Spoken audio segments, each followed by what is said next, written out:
I don't work for you no more. That was John Michael Turner stripping his medals and ribbons from his chest and throwing them into the audience to the applause of attendees at Winter Soldier. Turner then went on to describe some of his time in Iraq. On April 18th, 2006, I had my first confirmed kill. This man was innocent. I don't know his name. I called him the Fat Man. He was walking back to his house, and I shot him in front of his friend and his father. The first round didn't kill him after I had hit him up here in his neck area. And afterwards he started screaming and looked right into my eyes. So I looked at my friend who I was on post with, and I said, well, I can't let that happen. So I took another shot and took him out. He was then carried away by the rest of his family. It took 7 people to carry his body away. We were all congratulated after we had our first kills, and that happened to have been mine. My company commander personally congratulated me, as he did everyone else in our company. This is the same individual who had stated that whoever gets their first kill by stabbing them to death will get a 4-day pass when we return from Iraq.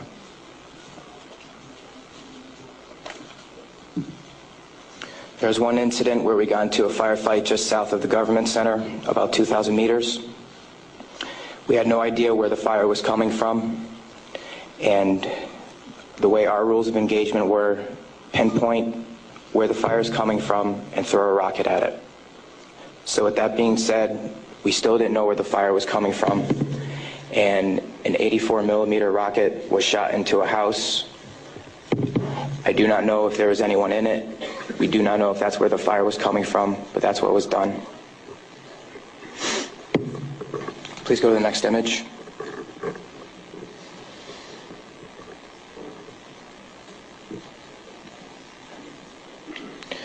This man right here was my 3rd confirmed kill. As you can see, he was riding his bicycle. Later on in the day, we went ahead and we had CBS Laura Logan with us, but she was with the other squad. And so she wasn't with us, so myself and 2 other people went ahead and took out some individuals because we were excited about the firefight we had just gotten into, and we didn't have a cameraman or woman with us. With that being said, anytime we did have embedded reporters with us, our actions would change drastically. We never acted the same. We were always on key with everything, did everything by the books. The man on the bike for about 10 minutes until we realized that we needed to leave where we were, and his body was dragged about 10 feet to the right of him, and his bicycle was thrown on top of him. Another thing that we used to do a lot was recon by fire, where we would go ahead and try to start a firefight if we felt threatened in any way, shape, or form. There's one particular incident where we were working with the Iraqi Army and the Iraqi Special Forces in downtown Ramadi, and with our squad and the Iraqi Army, there was also lieutenant colonels, majors, first sergeants, and sergeant majors. Sorry, sergeants major. With that being said, the Iraqi Army would go into the house, kick in the doors, and then go ahead and shoot. And there were loud bursts of machine gun fire. We thought we were taking fire, but then we later found out that it was them.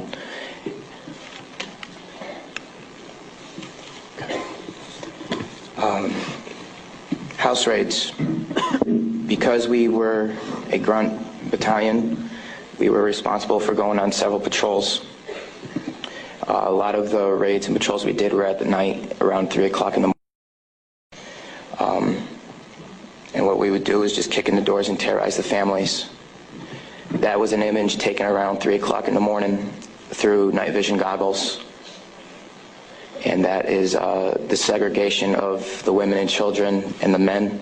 If the men of the household were giving us problems, we'd go ahead and take care of them any way we felt necessary, whether it be choking them or slamming their head against the walls. If you go back to that one picture that was one man that wasn't taken, that was taken care of in a very bad way. Because of all the wiring that he had, it would be considered an IED making material. On my wrist, there's Arabic for FU. I got that put on my wrist just 2 weeks before we went to Iraq because that was my choking hand. And anytime I felt the need to take out aggression, I would go ahead and use it. Please go to the next picture. The next video that I'm going to show you is a tank round that went into that minaret, where we weren't sure if we were taking fire or not.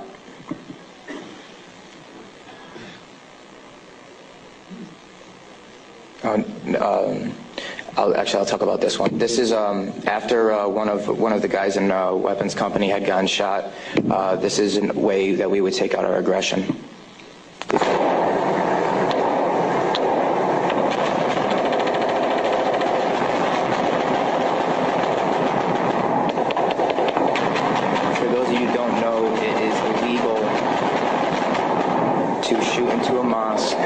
Unless you were taking fire from it. There was no fire that was taken from that mosque. It was shot into because we were angry. Can you please play the next video?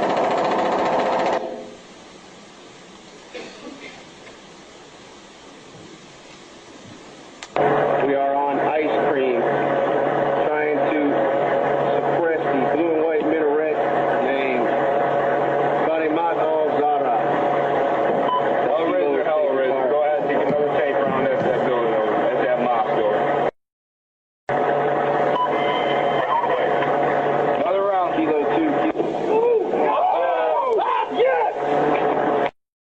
Next image.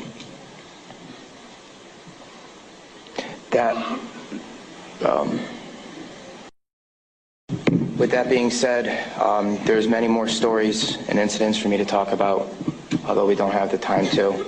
But this just goes to show you that that was the after effect of the tank round. Next image, please. The reason I am doing this today is not only for myself and for the rest of society to hear, but it's for all those who can't be here to talk about the things that we went through, talk about the things that we did. Next image.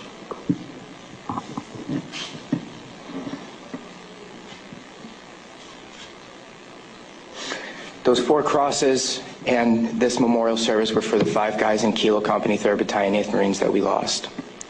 Throughout our unit, we had 18 that got killed.